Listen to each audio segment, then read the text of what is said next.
What's going on, guys? Welcome back to another video. So in this video, we're going to be going exactly how to calculate your calories, which also translate to your macronutrients, which is your protein, carbs, and fats. And so today I'm going to go ahead and use a simple website, and it's one that I trust. It's the one that I've used for many different occasions, also for my own clients. So this is some sketchy website. Now there are a lot of different formulas, so that's why I want to simplify it and show you the website. And I'm going to go ahead and copy it down and put it in the description of this video so you can also use it. So I'm currently sharing my screen. The website's called calculator.net. Really like this website. Now, if I go down to the settings right here, there's two different things. One is the first one, which is just calculates with your BMRs and also just your age, height, weight. Now, there's another one that you can also be a little bit more specific, that is your body fat. But a lot of you guys are not going to know your body fats. And if you do, it's probably going to be off. So that's why the first one's probably going to be a little better. Now, quick disclaimer that this is just a formula, right? So it's not going to be 100% accurate. You can have somebody who's exactly the same age as you, height, weight, right? But you may need slightly different calories. That's why this is a base guideline. And then so you start tracking your weight from day one. You follow whatever the calories says, and then you make your adjustments based on week 1 and week 2. So if these calories, let's say after week 1 you don't lose weight, you may have to drop a little bit. Maybe you gain weight too fast. Maybe you have to up a little bit. So that's the thing. This is just kind of like a guesstimate, but it's not always going to be accurate because everybody's so different. We have different. Some people are more stressed. Some people work more. Some people. There's so many different factors. Get more sleep. Get more water. You name it. There's just so many different factors. But I'm going to go ahead and use my stats because that's the ones that I know. So I'm 24, I'm a male, I'm 5'8", boom, and I'm roughly around 182, 183 pounds right there. And then for my activity level, you have your BMR, so just that you at rest, but that you moving a muscle, just laying there in bed, that's how many calories you're gonna burn by simply being alive. You have sedentary, so little to no exercise. You have light, 1 to 3 times a week, moderate, 4 to 5, active, daily exercise or intense exercise 3 to 4 times a week. We have very active, and then we have extra active. Just to be a little bit conservative, I am going to put active, although I probably categorize myself as very active, but I'm going to go ahead and put active just to be a little bit more conservative so it doesn't give you too high of calories, because the more active you are, obviously the more calories it's going to give you. And then let's say my goal is just to do a mild weight loss. Let's say just lose about half a pound per week, which is, I think, pretty reasonable and pretty healthy. I think losing anything like over a pound per week, in my opinion, depending on how much weight you have to lose, is a little extreme. Obviously, if you're like 300 pounds, you can afford to lose 2 pounds a week for like the first good amount of time, first few weeks. But if you're already at like fairly like 15% body fat to 17% body fat, losing 2 pounds per week is, in my opinion, not the best, because you also sacrifice and losing muscle. Okay, so let's go ahead and click calculate. Okay, so based on those information that I gave it, this is what it came up with. This is the formula. So as you can see, food, which is energy, and that's, in order for me to lose about half a pound per week, I need about 2,500 calories. 25, I'm just going to go ahead and round it down, say 2,500 calories. Based on our protein, 154 per day. And you see there's a range here, 83 to 216.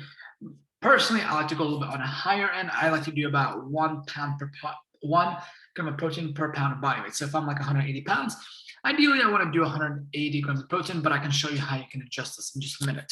Carbs, we have at 337. Fat, we have at 72. Now, these are your 3 main macronutrients: protein, carbs, and fats. And these are the ones that make up the 2,500 calories. So for every 1 gram of protein and carb, there's 4 calories for 1 gram. So if you do 154 times 4, that's how many calories from protein. 337 times 4, that's how many calories from carbs. And then 72 times 9, because there's 9 calories per gram of fat, that's how much fat you have for your calories. And then we have sugar, saturated fat, and energy. Okay, so something that we can do is click to this tab, create your own. You can actually adjust this. It's going to adjust your macronutrients, but it's not going to adjust this big number, this caloric goal that you're trying to target.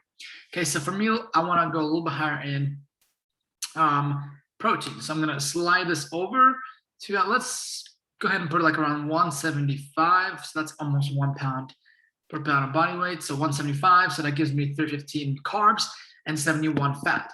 Now, this is what I love about this, and this is where you get to customize it. So we have so everybody's gonna be different, right? Some people prefer more starchy foods, like they love bread, they love pasta, they love rice, they love bagels, whatever it is, pastries. Like some people just like more carbs, more foods that have more carbs, quinoa.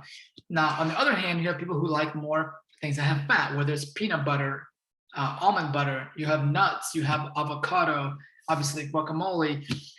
There's so many things that also have higher fats. So this is where you can design it based on your preference. So let's say that you love a lot more carbs. So you can also lower your fat right here. Obviously, you don't want to lower too much. I wouldn't go under 60. So like, let's say you want your fat to be at its lowest. I'll probably put it right around 60. That means your carbs, you can adjust your carbs. Let's adjust the protein down slightly because I'm still want to do that protein 175. And then my carbs, boom. Okay. So as you can see, carbs are right almost 350, which is a ton of carbs. Now let's say it's the opposite. You want to do higher fats.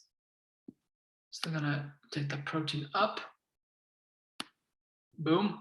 So we still have our protein right at 175.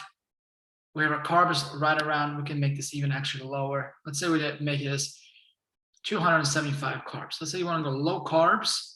You want to go high in protein. So you almost have 90 grams of fat. This is like literally 30 more grams than you had before, right? So if you like things that have a lot more fat, but you can go a little bit lower carbs, that's how you can adjust it. So that's what I love about this website. It's pretty cool. And also if you scroll down, it also tells you, if you didn't know, but it also tells you foods that have the macronutrient that you're looking for. So for example, for protein, it kind of explains what it is. It's a compound compromise of amino acids, which is branched chain amino acids. So we have like soy, beans, nuts, fish, poultry, beef, pork. You have low dairy products. So yeah, so these are all your protein sources. And then for your carbs, this explains you have simple sugars, you have complex. For example, like fruit would be a simple sugar because it digests very, very fast. It's very easy for your body to break it down. Versus something like a starch, something like a rice, which is a lot more complex. It takes longer for a sweet potato. It takes longer for your body to break it down. Then you have your fats, and so it gives you like different, like olive oil, avocado, nuts, all of those omega-3s. Also explains a little bit better what it is. And so here it gives you a little bit of kind of a breakdown what you can eat. You have apples, oranges, grapes. Yeah, so I really like this website. If you have any questions on how to use this, please comment down below. It's pretty simple to use, and I think, and keep in mind that this is not going to be 100% accurate. So let's say that 2 weeks go by and I don't lose any weight with 2,500 calories, right? I'm probably going to lower this maybe to 2,400, 2,300. Or let's say I'm losing weight too fast. I'm probably going to go up 100 calories. Or if I am losing about half a pound per week, then this is a good number. So as you can see, this is a good guideline, but you will have to adjust it based on your needs. And also as you come down in weight, so let's say right now I'm at 180 pounds, right? As I come down in weight and I'm gonna get to about 178, 175, 170, I'm no longer gonna need this amount of calories. And that's what people don't understand, that they'll start their diets or whatever calories they're at, and then after they lose 5 or 10 pounds, they wonder why they're not losing weight. Well, guess what? At a lower body weight and body fat, your body no longer needs the same amount of energy, right? Because our body and food is just simply energy, right? So if you weigh less, you need less energy. Somebody who's 300 pounds needs way more energy to maintain a 300-pound body frame versus somebody who's 150 pounds need much less energy, much less calories to maintain the 150-pound body frame. Anyways, I hope you found this video helpful. If you did, please give it a thumbs up. Please share with someone who's looking to get lean for the summer or somebody who wants to learn about their calories, how to track it. And feel free to please comment down below if you have any questions. I would love to be able to share my thoughts and help you guys out. Anyways, I look forward to seeing you in the next video.